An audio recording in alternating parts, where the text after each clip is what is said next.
9.2 trig functions, the unit circle.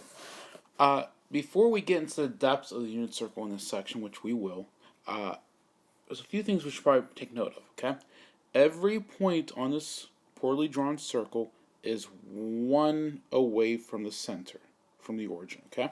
So if that's the case, this is 1 away, that will be 1, 0. This will be 0, 1. This will be negative 1, 0. And down here will be 0, negative 1. Always 1 unit away. Now, in terms of degrees and radians, we start at 0 degrees, right?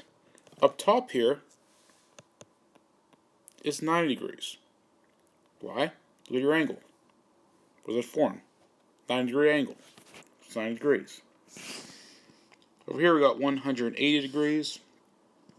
Down here 270. You keep adding 90, and then you get 360. So 360 and zeros, it starts and ends at the same value.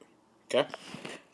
In terms of pi, we have 0 pi, pi over 2, pi, 3 pi over 2, and 2 pi. So these are just the basics of the unit circle, just to get us going and thinking. Okay, you're always 1 unit away. Okay, think in terms of degrees that you worked with way back in your geometry days, and probably back in time before that. Forms a 90-degree angle. Add another 90, it's 180. Add another 90, it's 270, and keeps going around. Here are your 6 basic trig functions. Okay, copy these down, write these down, because whenever I ask you for to use a unit circle and I'm asking for sine of 30 degrees, you're going to be looking at the y value. Okay, if I ask you for cosine of 150 degrees, you look at the x value, and so on and so forth. Okay, so whenever I ask you for these different degrees and radians that appear in unit circle, you just simply look at the x and y value of those points. Okay, so pause it, write these down so that you are ready to go. Now this slide, I'm going to explain how the unit circle got their numbers. Okay, I'm not going to go through every single point, and also I'm not going to draw out the unit circle on one of these slides. I expect you to go into the guide notes that are posted on MyMV, and you'll have a unit circle all ready to go right there. Okay, that you can reference. So I'm going to do the basic. Okay, so I'm in the first quadrant. Okay, first quadrant. We know that's 1, 0, and we know this is 0, 1. Okay. Now, the basic ones we're going to find, I'm going to go in black first. Okay. And in black, this is terribly drawn. There we go. So I'm going to say this is 30 degrees. Okay, we're going to start with that. Okay. One of the things you learned back in geometry was the 30, 60, 90 ratios of the triangle. And what were those ratios? Now, don't write this down, just follow along with me until I get to the final. It was 2, 1, and root 3. Opposite of 60 degrees, because this is 30, this has to be 60, because that's definitely 90. Opposite of 60 is root 3. Opposite of 30 is 1 and 2. Now, what do you know about this? About a few things. Well, we know that the x value is how far we traveled there, and the y value is how far we went up and down, right? How far is this actually? That is actually 1, right? Because it's a unit circle. We established already everywhere is 1 away from the origin. So this is actually 1. So that's actually 1. That means in order to, how do you get from 2 to 1? Well, you could say subtract 1, but that's not what I'm looking for. But in order to go from 2 to 1, you're dividing this by 2. Okay? So in order to get from your origin to the point of 1, it's a ratio, so you're going to divide all of these values by 2. So divide by 2, divide by 2. So what are the coordinates of the first point? Where your coordinates are root 3 over 2, 1/2. okay? And your radians would be pi over 6. Just convert degrees of radians. You learned that in the last section. Now, to get to the 45 mark, I'm going to do that. I'm going to go in blue, so this is 45 degrees. Once again, it was a ratio you learned back in your geometry days, okay? It's your 45, 45, 90 triangle. Now, what was your ratio of the 45, 45, 90? It was 1, 1, root 2. Remember, same scenario as before. We need this to be equal to 1. It's right now equal to root 2. It's a ratio. So I'm going to divide everything by root 2. So for our x and y value, we're going to get 1 over root 2 for both of them. If we rationalize and multiply the numerator and denominator by root 2, you'll get root 2 over 2, comma, root 2 over 2. And for the last point, 60 degrees, right? So what's going to happen at 60 degrees is these two values over here are just going to flip, because 60 is going to be the same, but just over at the y value instead. And same, and the y will switch to the x. So it would be 1/2, comma, root 3 over 2. Alright?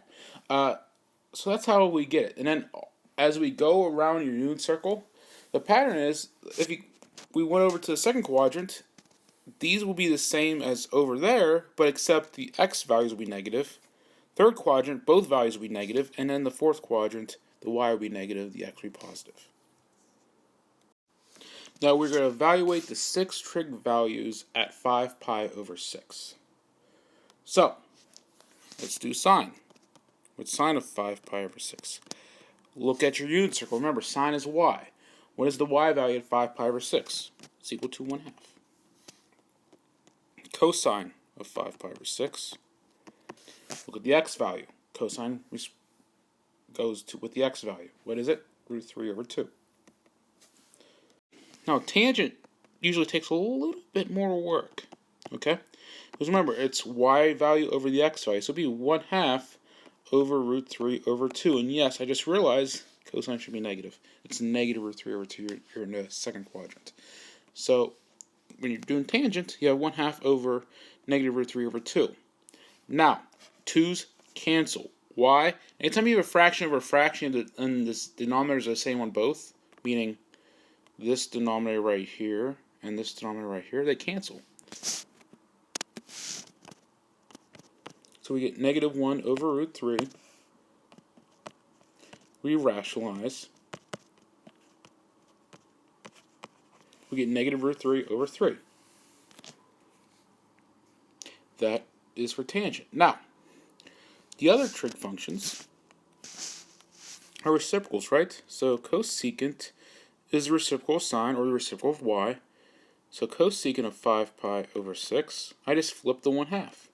So it'll be 2 over 1, or just 2. Secant, flip it, 2 over root 3. Please rationalize all your answers. 2 root 3 over 3. Then finally, cotangent. Cotangent of 5 pi over 6 is equal to negative root 3 over 2 over 1/2 is equal to negative root 3.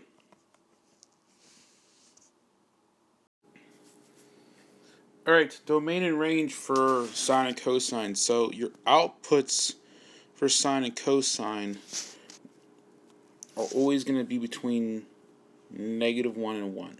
Okay? That's why I wrote it like this, because if you are looking at the y values of the unit circle, right, they're always between negative 1 and 1. They're not greater than 1, they're not less than negative 1. Okay? Same thing with x values. They're always going to be between there. So whenever we're talking about what our range is, your range is between negative 1 and 1. Okay, for all your outputs of sine and cosine. Your domain, you can put anything you want in your domain. Your domain for these will be all reals. Okay? Anything you want to put in, you're getting output. Now, some of them you may need a calculator for, right? Because they're not in a unit circle. But you can put anything you want into the inputs and you're getting a value. These graphs go on forever. Now, here are the even odd functions, okay? purpose of these is if anytime you have a negative value, right, with your degree or radian, you can make it positive by just using these rules. So anytime you have a negative value for a cosine value, it's equal to just whatever the value is inside positive. Same thing with secant. Now with sine, tangent, secant, and cotangent, you can just throw the negative up front. Now why does this make sense? Let's say we had negative 30 degrees, okay? Now, negative 30 degrees is somewhere down here, right? Now, this value is the same x value, right? The x value did not change. But what did change? It's the opposite of the sine value, right? The y value flipped. No matter what negative value you have inside of here, it's the y value that ends up flipping, but the x value is still going to be the same no matter if it was positive or negative, okay? And with tangent and cotangent, remember, if one is flipping and the other one's not, negative over positive is going to be a negative every time, so that's still going to be flipping, okay? So that's the rationale between even odd functions. Let's see if it'll let me write even odd. There we go. So those are your even odd rules. We're going to do a couple practice with that. Alright, so let's say we got an input of negative 7 pi over 4. We're just going to do two of them. We're going to do the basics.